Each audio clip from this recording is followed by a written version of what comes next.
along to another Obsession Engineering motorbike review. Today I'm going to be reviewing my 2004 Kawasaki ZX6r B2H. Basically the same as a B1H but with some different graphics on it, and this is from an era when Kawasaki were making really exciting road bikes.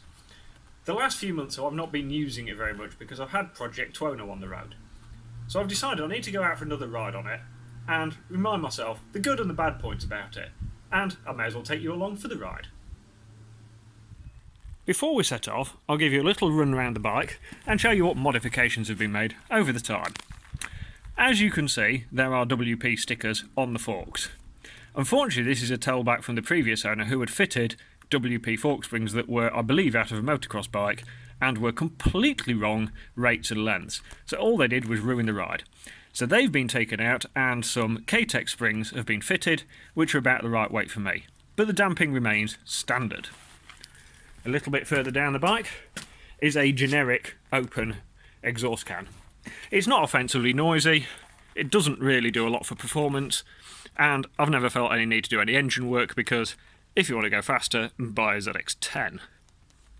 The biggest improvement I've made to the bike is this lovely, slightly blingy Maxton GP10 shock, which at some point in its life I've also sent back to Maxton to get a valve a little bit more to my requirements for road use. So, originally, the standard shock, well, wasn't very good.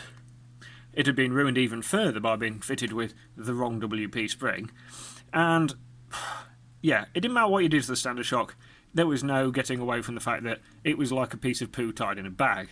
So, that's been taken out, this has been fitted, and it is considerably better. I've also fitted this WP steering damper, which again was bought second hand. This bike was from the era when Kawasaki made some really exciting motorbikes, but they did tend to get a little bit twitchy, so the steering damper really helps it down bumpy back roads. By the early 2000s, Kawasaki were making fast, but relatively fat and heavy and dull motorcycles. But come 2003, they changed all that with the ZX6r B1H. The Z1000 came out the same year, and the first generation ZX10R the year after. All of a sudden, Kawasaki's were exciting again, and all the better for it. The bike will pootle round town and through speed limits and stuff quite happily all day every day. The motor's lovely and smooth at the bottom end, and then as soon as you actually get out of town where the bike wants to be, open the throttle, it drives forward really nicely, and then you get that wonderful Kawasaki noise. The engine was never a problem in the ZX6. They made good horsepower, and for a few years they cheated a little bit by making them 636cc, and this on the road made them much better than the competition.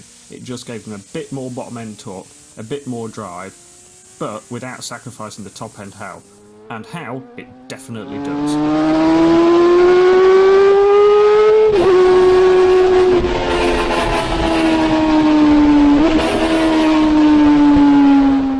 These were the first radial brakes on a Japanese sports bike, and back in 2003 they may have been awesome. In 2020, they're adequate at best. They do actually stop the bike perfectly well. On track they can fade quite a bit. The calipers themselves just aren't particularly brilliant quality, and Kawasaki also fitted smaller discs to help reduce the unsprung weight and make the bike turn better. In effect, they just reduce the braking. A lot of people fit calipers from sort of early radial fireblade, which seem to help the job along quite a lot. As standard, the rear shock that Kawasaki fitted is an utter piece of junk. So what I did was I took it out and junked it, and I fitted a Maxton instead. Any aftermarket shock will be an improvement over the piece of rubbish that Kawasaki fitted. It's harshly damped, it feels bad on the road, it runs wides and wallows, it's just rubbish. Luckily the forks are a bit better. They are still fairly harsh and fairly firmly sprung and damped, but they do actually work relatively well. So, change the shock, don't worry too much about the forks if you can put up with a fairly firm ride. Comfort was not high on their priority list when Kawasaki made the B1H. As such, the handlebars are set actually quite nice and wide and flat, so they're excellent for hustling the bike around a racetrack.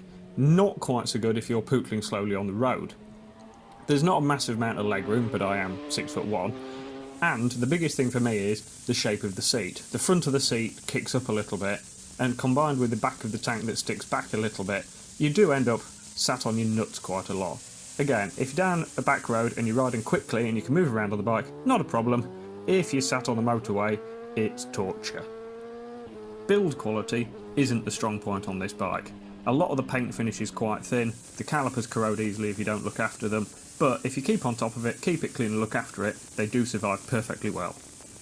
The chassis is great fun. For pootling around town and stuff, the quick steering is actually quite nice for nipping through traffic, but when you're out on the open road, when you've got the bike wound up, it can get a little bit nervous over crests and over bumpy bits, so a steering damper is really, really useful, but it turns really nicely, it's just exciting, it sort of wants to play, and it feels alive in your hands. It's absolutely brilliant. Practicalities aside, what you really want to do with this bike is get it down a country lane and get it wound up. It's brilliant!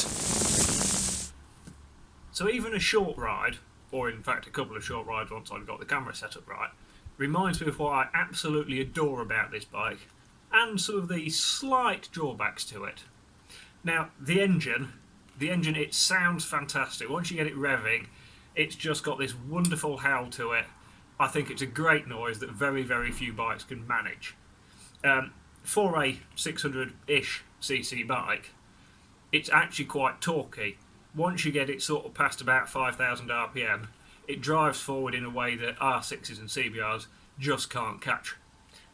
That is the advantage of having cheating CC, and I think it's all the better for it. It makes it so much better on the road because you don't have to be quite so careful with gear selection. You can, if you want to be a bit lazy, drop a gear higher and it will still drive off corners really nicely, or it'll sit there quite happily with a pillion on the back. The pillion seat when I've got it on is quite spacious.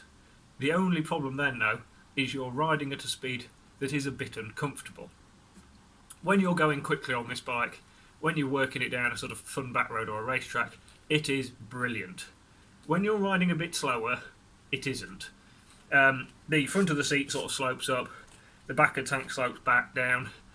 You do end up with your nuts somewhere in your chest cavity within a few miles, and it's quite heavy on your wrists. There's not a vast amount of leg room, but then I am 6'1", so it isn't really made for pootling around slowly. If you want to go touring, do not buy one of these. It will do it. The engine is fantastic. It is standard Japanese, so it will cope with town, but really where you want to be is down a twisted little back road or even a racetrack. The chassis is great fun. It turns really nicely, it feels light.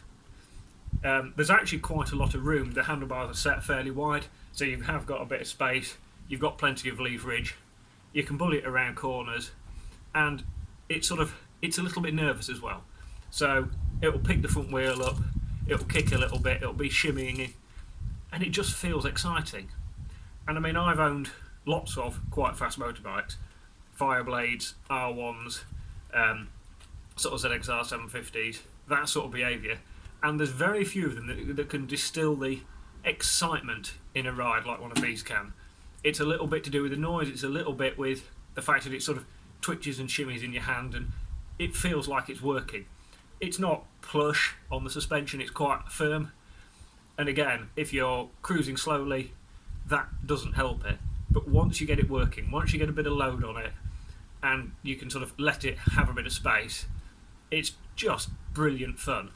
It is the epitome of what an exciting road bike should be. That is absolutely why I loved it and why I've kept it so long. And some days I do toy with, do I get rid of it? Do I change it? Because it's not comfortable. But then you have a nice little ride out down a country lane with a thing howling at you, with it twitching in your hands, with it feeling alive, and you go, no, this is a brilliant little motorbike. And that's all I'm going to say about it. So thank you for watching, and join me again next time for some more motorbike fun.